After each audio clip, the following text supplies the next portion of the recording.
Assalamu alaikum. Welcome to this episode of the Rosalean Batool Show. And today I decided, let me do a video. Let me do a video. So if you like this video, let me know. Type in the chat below, subscribe. Let me know how you're feeling this. And today I want to talk about emotional trauma and health issues.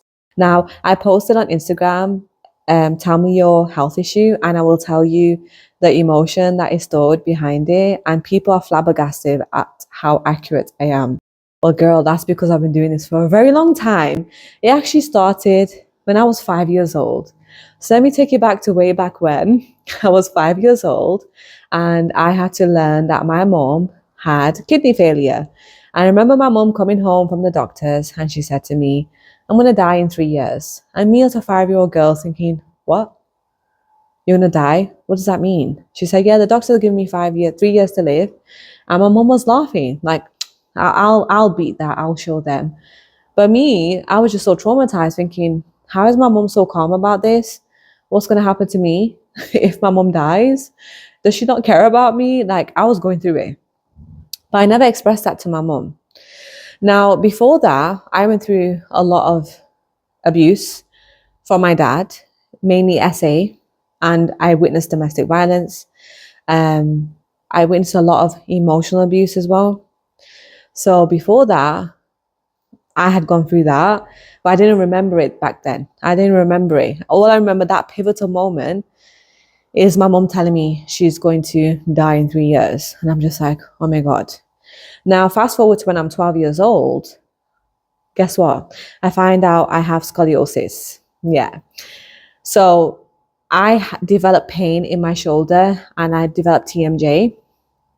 And I remember one day my jaw just locked. Like, it locked. And you guys, if you can see like nail polish on my hands, it's because I was playing with my daughters. We play dress up in the morning, so I have nail polish all over me. Please ignore it, okay? I know people are going to come for me in the comments saying, oh my God, you call my nail polish. I know, okay? But I didn't have time to take it off because I've been busy today. So I'm 12 years old. I have TMJ like no man's business. It was so painful. I remember my jaw locking. I was just like, Mom, my mouth was open. I was trying to take a bite of food and my jaw just locks and I'm crying. So I go to the hospital. They do some exam on me and they tell me to bend over. When I bend over, they check my spine.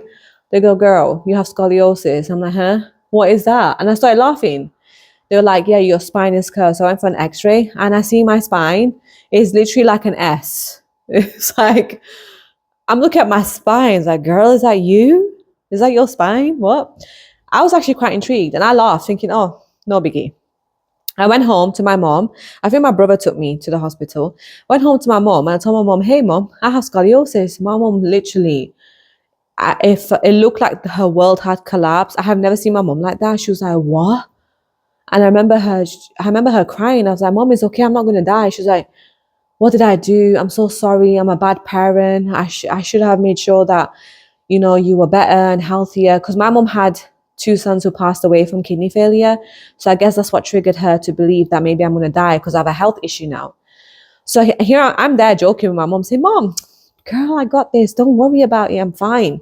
Like, look at me. I'm moving. I was doing silly things. And my mom was just like in total shock. But I didn't take it seriously. And then I remember going for physiotherapy and it helped, but I had no core muscles. Because the way my spine is curved at the lumbar, so the back, so my spine was curved at the top and the bottom. And where it's curved at the bottom was pushing against my stomach. So I never really developed core muscles. So anyways, going for physiotherapy, and then I hear that I might need surgery because the curve might move more and more as I get older, and I might get osteoporosis. That's apparently goes hand in hand with scoliosis. And I was like, what? Over my dead body? Hell no. And then the doctor said to me that the nail in the coffin was when he said to me, you're not going to be able to have kids. You might end up in a wheelchair when you're 30. Right. Thank you very much for that. And I said to him, I just laughed it off. I've always had that mindset. And I think this is what's really helped me I've had the mindset of like, I don't believe you. I don't believe negativity. I just don't. I can't take it. When someone says to me something bad, I'm just like, sounds like a you problem, because I don't believe that. So anyways, I'm 16, 17. The pain starts getting a little bit problematic. I find out that my left leg is shorter than my right leg. I have to wear insoles. That was painful. It was a whole combination of stuff. Then when I had my first child, when I was 23, that's when the pain got really bad and my back started really hurting and my hips started hurting. By the time I had my third child, I had developed, I don't know what it's called, pubic bone dysfunction. Like my hips would crack and it was really painful to get up. So at that point, I was just like, there has to be a cure. And during this time, I was learning hypnosis and I was going into coaching as well.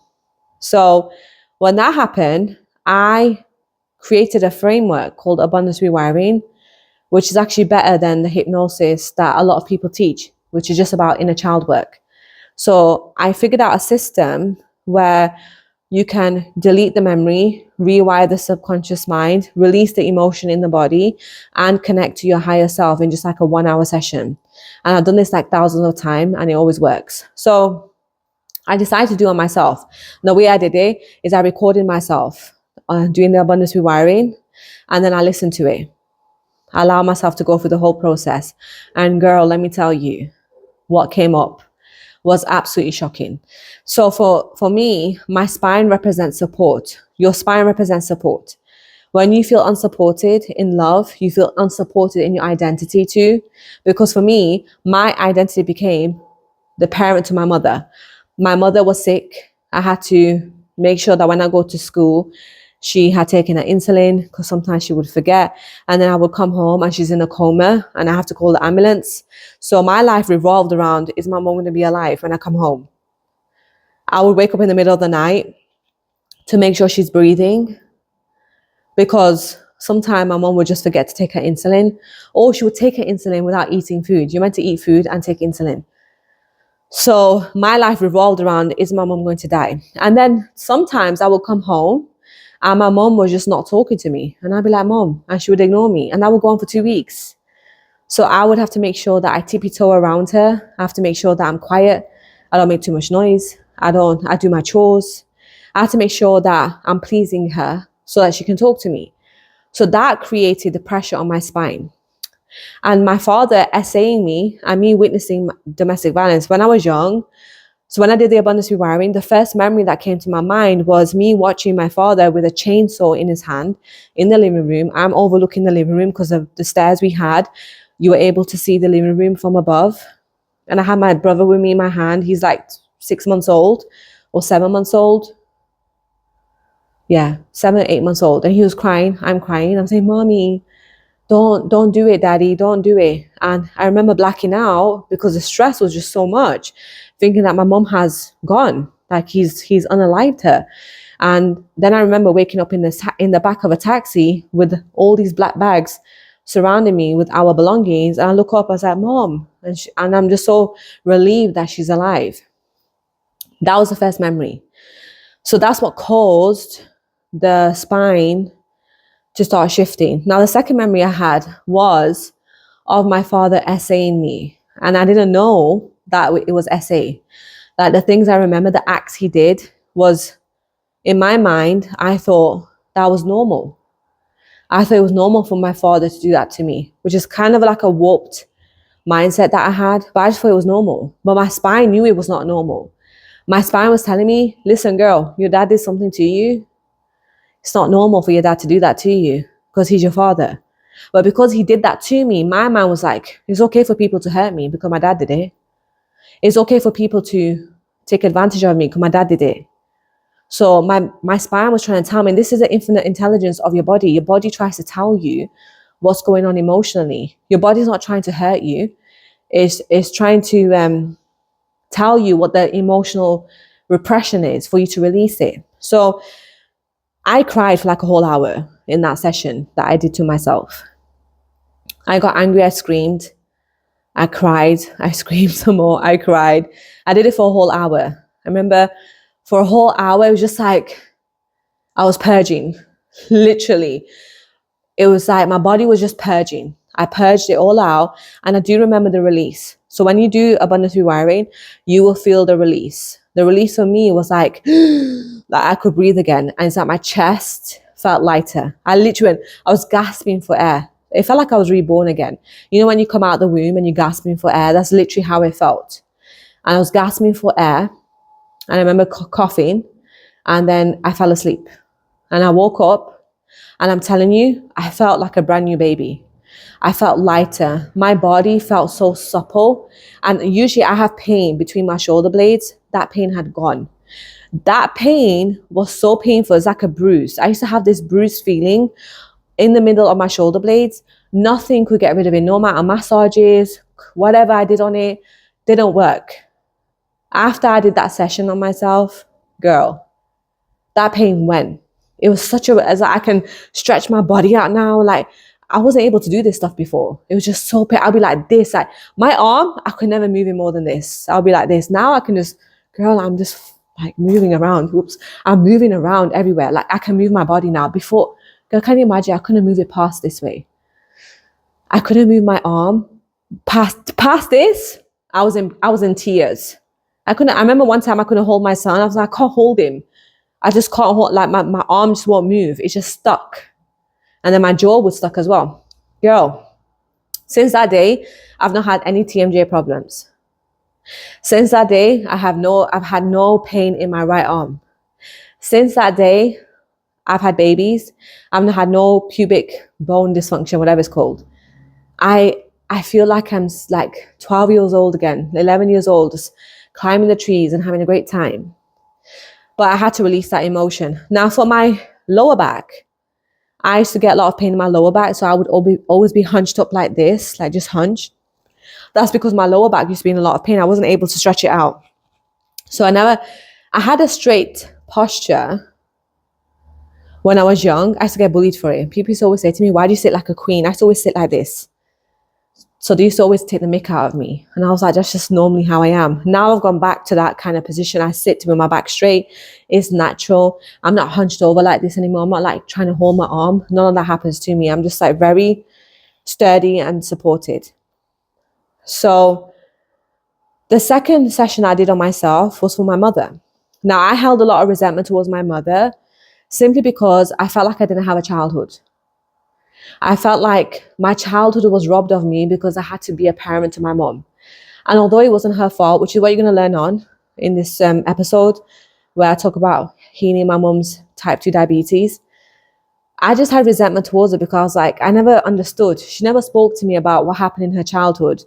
She just kept it a secret. She never told me about the pain she went through and why she is this way. And I just felt like, clearly I'm a child. Like, I was meant to have a mother who would love me. But I just felt like my mom never loved me. I didn't ever tell my mom I loved her until I turned 18, 19. And it was so awkward. It was so awkward to tell my mom I love her. Because my mom just wasn't a loving person. Not in a bad way. Like, I want you to understand this. It wasn't like in an abusive way. She just wasn't huggy and affectionate. Like, I'm very huggy and affectionate with my kids. I don't remember my mom doing that with me. I remember it once. So anyways, I did the abundance rewiring session again to release that resentment, that anger. And then the next day, my hips, I'm telling you, my hips felt like they had gone through hip surgery. I felt like I had a new body. My body felt brand new. And to this day, it still feels that way. Even though I've had 2 more kids after that, my body has snapped back. I just feel so supple. I feel flexible. I don't wake up with aches and pains. I go to sleep like a baby. I wake up so refreshed because I released the emotions. Now, moving on to my mom. My mom had type 2 diabetes. She had neuropathy. She had kidney failure. She had depression. I think she was borderline schizophrenic because she would have outbursts. But then I realized that's because of black magic. She had a lot of black magic put on her. But with my mom, after I learned this technique, I did it on my mom. Now, my mom's been taking insulin for like, God knows, 20 years. And I was like, Mom, we need to figure out a way to get rid of this because you can't live like this. But at this point, when I figured out this method, my mom had already developed cataracts. She had already developed neuropathy. She was like in a wheelchair. She couldn't walk. But I had hope.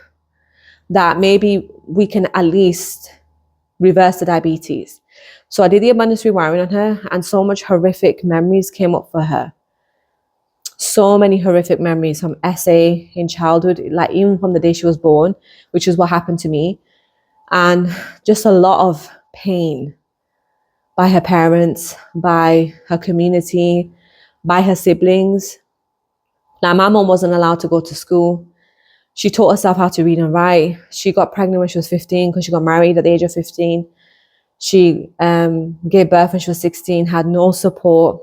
She watched two of her sons die. So she had a lot of pain in her life. And the memories from childhood that she had buried in her mind was creating the insulin resistance. So when you look at insulin resistance, it's because you have a belief that your past is bad, but your future is worse. And you give up hope on living. And that's literally what my mom used to say to her. She was like, when am I going to die? I can't wait. I can't wait to get off this planet. I'm sick and tired of being here. That's what creates a resistance. You have a resistance towards the sweet stuff. Insulin resistance. Insulin helps you break down glucose, right? It breaks down sugar. My mom had a resistance to the good stuff. She didn't believe that good things could happen to her, which is why she developed diabetes. She was diagnosed with diabetes when she was 35, after she had my sister, her last child. And so it made sense. After doing the abundance rewiring with her, she had a lot of fear, a lot of scarcity, a lot of pain, a lot of anger, resentment. She was betrayed a lot. She went through a horrific time growing up. She never really had a childhood.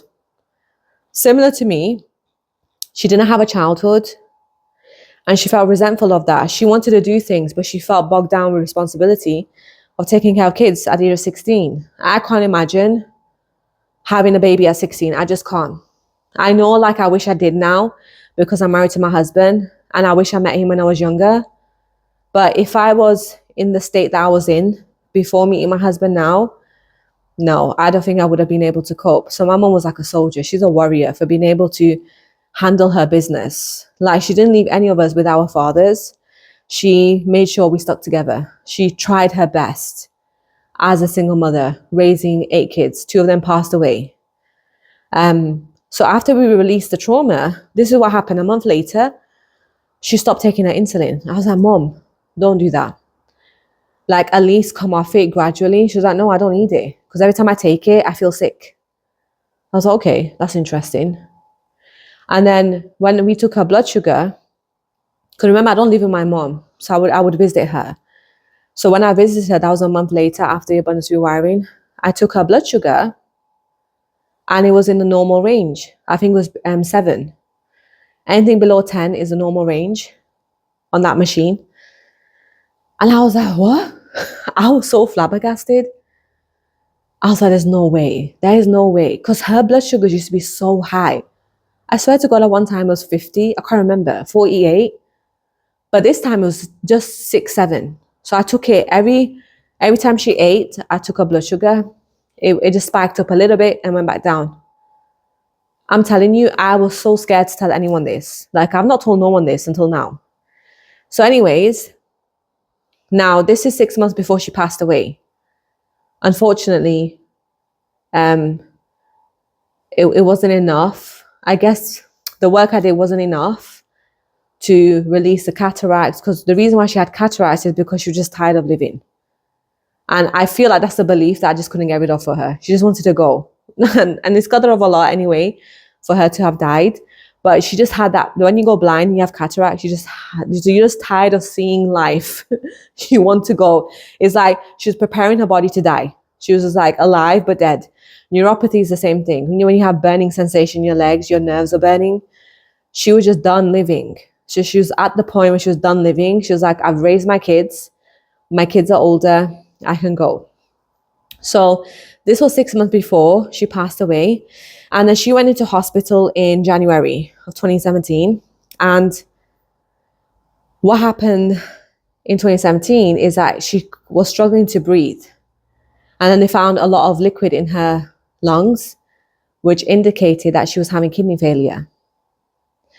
So we reversed the type 2 diabetes. And you know why I know this? Because when she went into hospital, my siblings were saying, she has type 2 diabetes. When they took her blood sugar, they were like, no, she doesn't, because her blood sugars are fine. And they were like, does she have type 1 or type 2 diabetes? Which one does she have?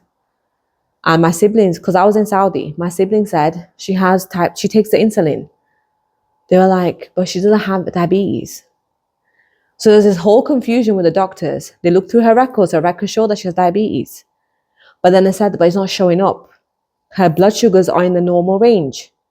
And that's when I knew, oh my gosh, the work that we just did released that emotion. That's when I started believing that emotional trauma is the root cause of a lot of health issues. But unfortunately, she passed away, Rahimullah. May Allah be pleased with her. May she be in Jannah, I mean. But that was what propelled me into coaching. And I got really fascinated with emotional trauma and health. That's why I went into health coaching. I went into coaching for anxiety, because I realized anxiety is just emotional work. It's something got to do with your past. Same with me, same with my mom. Now, my client stories really always flabbergast me. I had one client in Sacred Feminine Pleasure. She had endometriosis. And when we went to the root cause of the endometriosis, it was a combination of resentment, anger, betrayal, abandonment, not feeling good enough that was stored in her womb. And when we have those beliefs, they turn into an emotion, which is shame. So she had some shame around her past, her childhood, her parents. Once we released that, her endometriosis disappeared. And even to this day, it's been 2 years now, she said, I still have normal periods. And in fact, she had surgery, I think 4 or 5 times, to get rid of to clear out the scars. And she said that didn't help. But doing the emotional trauma work helped her. Allahu Akbar. And I had another client who had severe shoulder pain. Her shoulders were just so tense with knots. She had so many knots on her shoulders. No matter how many massages she went for, just didn't get rid of them. After 8 weeks of being in Sacred Feminine Pleasure and releasing shame in different areas of her life. And the one thing that came up for her was religious trauma. She had so much religious trauma. When she released that, the pain in her shoulders have gone. She's a brand new woman. And then I had another client who was struggling with painful periods. And actually, I've had a lot of clients who are in this range of struggling with painful periods. That is because they had a lot of resentment towards their maternal figure, towards their mother. They had a lot of resentment in their maternal line as well, so it's ancestral. And the resentment you have is being a woman. You just hate being a woman. And they had a lot of anger towards their mother, unresolved anger. And that sometimes turned into fibroids, it turned into cysts, it turned to PCOS. This unresolved anger, issue, shame, guilt, betrayal, and resentment stored in the womb. And once they did the work, once they released the emotional trauma, it's all gone. I have had these ladies say to me, I've had issues with my periods for as long as I can remember. For the past 6-7 cycles, I have been fine. No issues, no pain. Emotional trauma works. Doing the emotional trauma work works. And then my favorite one is this one, where I had a lady who joined Sacred Feminine Pleasure, and she said this to me after I was doing a client testimonial with her. And she said to me, Rose, I've not told you this, but when I found you on my For You page, I had enough of being alive. At that point, I was willing to unalive myself, because she had gone to scholars, had a ruqya done, therapy, counseling, EMDR. She did everything, but it just could not get rid of the suicidal thoughts that she had. So when she came across my For You page, she was like, listen, I'm going to do the program, but then I'm going to myself after the program ends. And she didn't come to any of the sessions. In fact, she only listened to one recording of the Abundance Rewiring session, and that was enough for her. Because afterwards, she said to me, Rose, I don't know what you did, but I don't have no suicidal thoughts anymore. In fact, I'm going back to university to finish my PhD, and I'm getting married. And I was just like, what? In 8 weeks? No way. I have to pinch myself. It's so hard. Like, I believe it, but it's just like, what? This is the power of emotional trauma work, releasing emotions. That story to this day, this is what inspires me to keep going. Like, when I have my hard days, I'm thinking like, oh my gosh, is it working? Is it not? When I remember her story, that's what keeps me going. So let's talk about emotions and illnesses. People think that illnesses start because you eat the wrong food or you didn't exercise enough. No, that's not the reason why. Behind your actions is an emotion. Behind your emotions is a belief. Behind your beliefs is a memory. So it starts with a memory first. If you look at the system of your actions, it starts with a thought. You think that thought long enough to make it a belief. That belief creates a feeling in your body. Then that feeling creates an action. That means your actions, whatever you do, whether it's binge eating, whether it's drinking alcohol, whether it's harming yourself, it's motivated by a feeling. So when you're isolating illnesses away from emotions, you are saying that your body created this illness for no reason. Well, that's not true, because your body feels. The only way your body can tell you there's a problem is by either giving you pain or pleasure. The only way your subconscious mind can tell you there's a problem is by reminding you of your past through thoughts and memories. So you only see images and thoughts in your mind, and that's it. You don't see anything else. But your body feels things, and it's only pain or pleasure. That's it. So when you have a lot of pain that's stored in your body, it's going to create disease. Dis-ease, if you break it down, is unease. And emotions, they create either an acidic environment in your body or an alkaline environment. So your emotions create chemical reactions. They've actually scientifically proven this too, that your emotions create a chemical reaction. So when you have painful emotions, you are creating an acidic environment, and then your body is like, oh my God, we need to survive.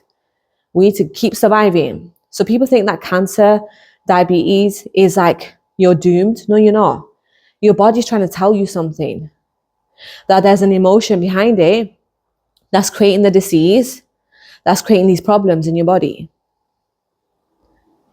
And when you get to the root cause, when you release the emotion, I'm not telling you that releasing the emotion is the only thing you can do, like you're going to be free. No, you have to start creating new behaviors. So if you had done the emotional work, but you're still binge eating, there's still a gap there. You still have to figure out what emotion is going to help you feel motivated to eat healthily. This is what we do in Sacred Feminine Pleasure. We cover the gap with an actual feeling that's going to make you feel good. But when you release the emotion, you give your body the space to heal. You give your body the space to breathe.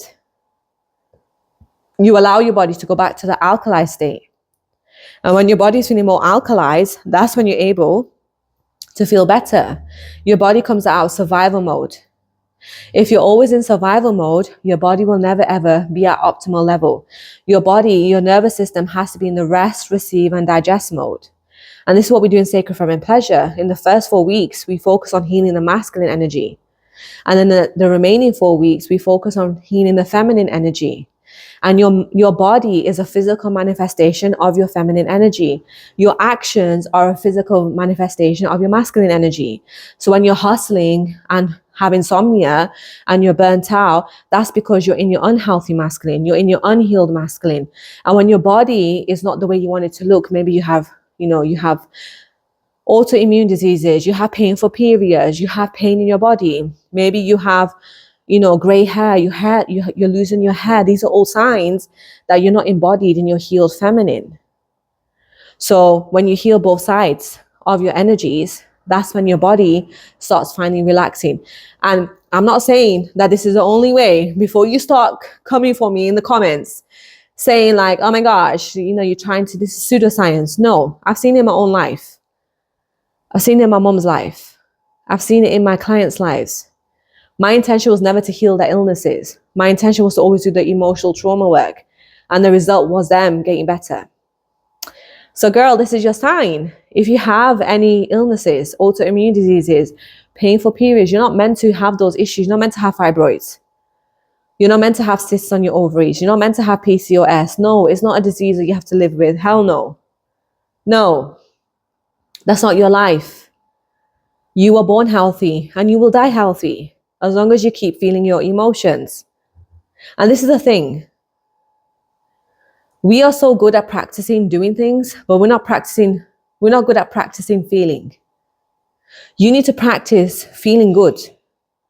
If you don't practice feeling good, you're not ever going to know what good feels like. And you're always going to fill it with what's familiar. And if your childhood was chaotic and unsafe and unloving, you will fill yourself with a feeling of unloving things because it's familiar to you. And this is why you have to do the work and release the emotions so you can practice feeling joy. Remember, you're not healing just to heal your childhood. You're healing so that you can experience joy, peace, contentment, happiness, fulfillment, satisfaction, safety, security. You want to know what they feel like. You want to practice it. You want to feel it. You want to experience it. And this is what we do in Sacred From and Pleasure. So girl, if you want to get better, you want to get healthier, you want to do the work, and you want to do the shadow work, you want to do the stuff that triggers you, and you know it's going to make you feel better, join Sacred From and Pleasure. I'm going to put the link in the description box. Check it out. The next round starts on the 28th of October, and it's going to be epic, as usual. I've been doing this for 2 years now, and the ladies have gotten tremendous results. You can check out my testimonials. I have them all there. And yeah, thank you so much for listening to this episode. Let me know what came up for you. Let me know the connections you made as well. Let me know if you like the video as well.